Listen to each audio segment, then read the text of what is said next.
కూర్చోవాలి. ఏసై దగ్గర ఎలాంటి వారైనా సమానమే. నువ్వు ఏ కులానికి సంబంధించినా, నీకు ఏ మతానికి సంబంధించినా, నువ్వు ఉన్నవాడువైనా లేనోడువైనా, తెల్లగున్నా నల్లగున్నా, ఎట్టున్నా సరే ఏసై నీకు కావాలంటున్నాడు. కాబట్టి నీకు ఎలాంటి భయం అక్కర్లేదు. ఎలా ఉన్నా సరే ప్రేమించేటువంటి దేవుడు మన దేవుడు. ఓకే, నీ బ్యాక్గ్రౌండ్ ఏంటి, నువ్వు ఉన్నవాడువేనా, నీకు మంచి లైఫ్ స్టైల్ ఉందా, ఉంటేనే నేను నీతో మాట్లాడుతా అంటే ఏసయ్య. నీ బట్టలు బాగున్నాయా, నువ్వు బాగా శుభ్రంగా ఉన్నావా అని చూడ. నీ హృదయం ఆయన దగ్గర ఉంటే చాలు.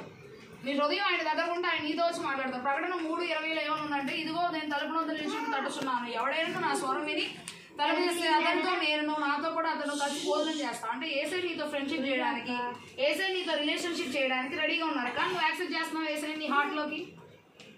మనం ఏమన్నామంటే ఏసై ఇప్పుడు కాదులే ఏసయ్య, ఇప్పుడు నేను నా ఫ్రెండ్స్తో కాసేపు ఆడుకోవాలి.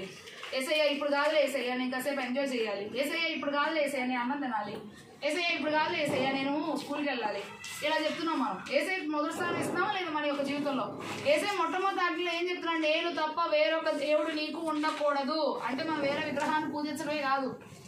ఏసై కంటే ఎక్కువగా నువ్వు నీ ఫ్రెండ్ని ప్రేమించావు అనుకో, అది కూడా విగ్రహాలతో సమానం. నీ ఫ్రెండ్ ఒక ఇమేజ్ లాగా చేసుకొని దాన్ని ఎదురుగా పెట్టుకొని హృదయంలో పెట్టుకొని దాన్ని పూజిస్తున్నట్టు, అది విగ్రహారాధన, ఐడిల్ వర్షిప్. ఐడిల్ వర్షిప్ అనేటువంటిది ఏసైకి వ్యతిరేకమైనటువంటి విగ్రహారాధన మనం ఎప్పుడు చేయకూడదు. యేసు ప్రభు రూపం ఉన్నటువంటి దాని ఎదురుగా వెళ్ళిపోయి ఇదే యేసు ప్రభు అని మనం నమ్మకూడదు. ఏసై రూపం నీకు కనబడితే నమ్ము. ఎందుకంటే ఆయన ఎలా ఉన్నారో మనకు తెలియదు. మరి ఇమేజెస్ అన్ని ఎలా వచ్చినాయి అక్క, ఈ ఇమేజెస్ అన్ని ఎలా వచ్చినాయి అక్క మీరు అడగచ్చు. కొంతమంది ఇట్లాంటి బొమ్మలు తీసుకొని దానికి దండలు వేసి దాన్ని